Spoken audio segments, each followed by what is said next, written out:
Well, no one in Fort Worth has been that unreasonable, but in some ways he has had the Sierra Madre Mountains reforested. And here in Fort Worth, he's contributed to its growth. He speaks for Fort Worth. He speaks for the country. And I don't know any city that's better represented in the Congress of the United States than Fort Worth.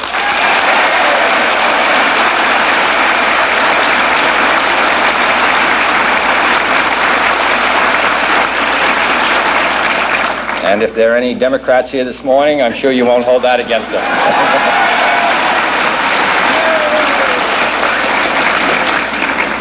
3 years ago, last September, I came here on the Vice President and spoke at Burke Burnett Park. And I called in that speech for a national security policy and a national security system which was second to none. A position which said not first but, if, when, and how, but first. That city responded to that call as it has through its history. And we have been putting that pledge into practice ever since. And I want to say a word about that pledge here in Fort Worth, which understands national defense and its importance to the security of the United States. During the days of the Indian War, this city was a fort. During the days of World War I, even before the United States got into the war, Royal Canadian Air Force pilots were training here. During the days of World War II, the great Liberator bombers, on which my brother flew with his co-pilot from this city, were produced here. First non-stop flight around the world took off and returned here in a plane built in factories here. The first truly intercontinental bomber, the B-36, was produced here. The B-58, which is the finest weapon system in the world today, which it demonstrated most recently in flying from Tokyo to London with an average speed of nearly 1,000 miles per hour, is a Fort Worth product. The Iroquois helicopter from Fort Worth is a mainstay in our fight against the guerrillas in South Vietnam. The transportation of crews between our missile sites is done in planes produced here in Fort Worth.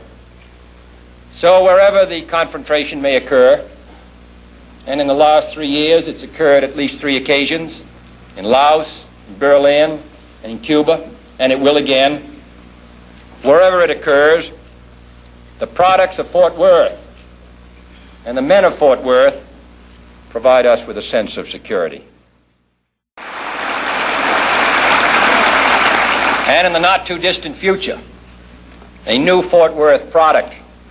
And I'm glad that there was a table separating Mr. Hicks and myself, a new Fort Worth product.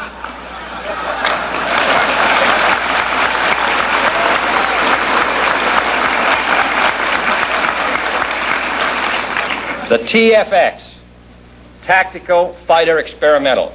Nobody knows what those words mean, but that's what they mean. Tactical Fighter Experimental will serve the forces of freedom and will be the #1 airplane in the world today.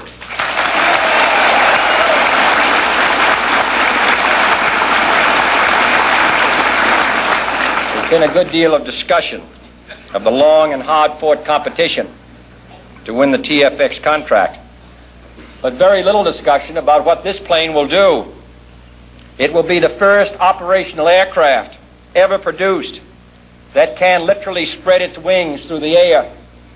It will thus give us a single plane capable of carrying out missions of speed as well as distance, able to fly very far in one form or very fast in another. It can take off from rugged, short airstrips, enormously increasing the Air Force's ability to participate in limited wars. The same basic plane will serve the Navy's carriers, saving the taxpayers at least $1 billion in cost if they built separate planes for the Navy and the Air Force. The government of Australia, by purchasing $125 million of TFX planes before they are even off the drawing boards, has already testified to the merit of this plane, and at the same time, it's confident in the ability of Fort Worth to meet its schedule.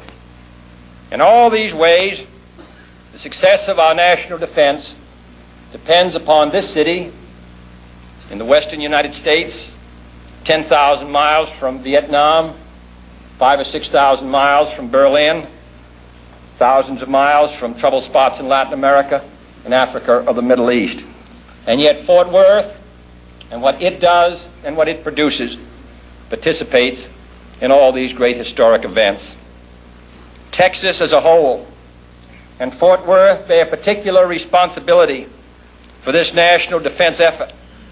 For military procurement in this state totals nearly $1.25 billion, fifth highest among all the states of the Union. There are more military personnel on active duty in this state than any in the nation save one. And it's not Massachusetts. Any in the nation save one with a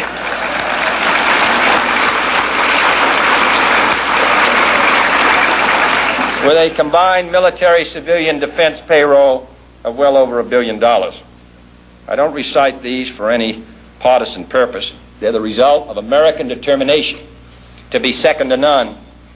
And as a result of the effort which this country has made in the last 3 years, we are second to none. In the past 3 years, we have increased the defense budget of the United States by over 20%, increased the program of acquisition for Polaris submarines from 24 to 41, increased our Minuteman missile purchase program by more than 75%, doubled the number of strategic bombers and missiles on alert, doubled the number of nuclear weapons available in the strategic alert forces, increased the tactical nuclear forces deployed in Western Europe by over 60%, added 5 combat-ready divisions to the armies of the United States and 5 tactical fighter wings to the Air Force of the United States, increased our strategic airlift capability by 75%, and increased our special counterinsurgency forces, which are engaged now in South Vietnam, by 600%. I hope those who want a strong America and place it on some signs will also place those figures next to it.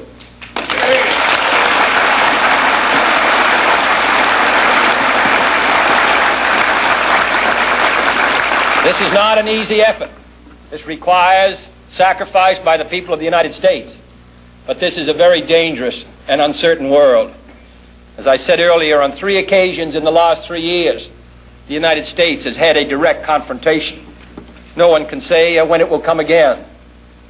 No one expects that our life will be easy. Certainly not in this decade, and perhaps not in this century. But we should realize what a burden and responsibility the people of the United States have borne for so many years. Here, a country which lived in isolation, divided and protected by the Atlantic and the Pacific, uninterested in the struggles of the world around it.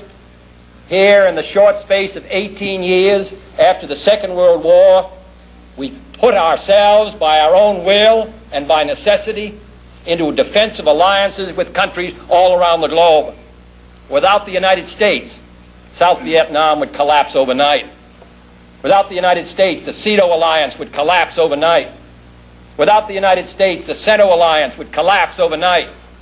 Without the United States, there would be no NATO, and gradually Europe would drift into neutralism and indifference.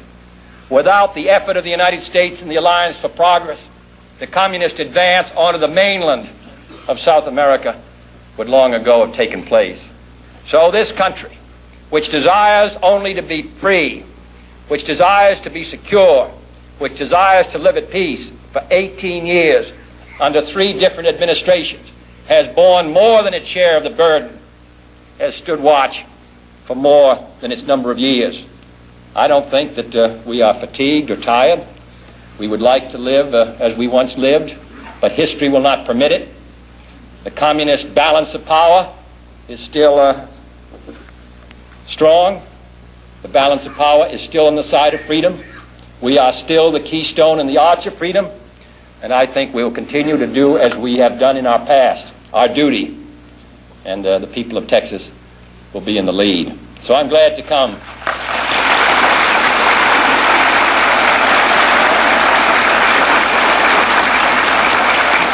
I'm glad to come to this state which has played such a significant role in so many efforts in this century, and to say that here in Fort Worth, you people will be playing a major role in the maintenance of the security of the United States for the next 10 years.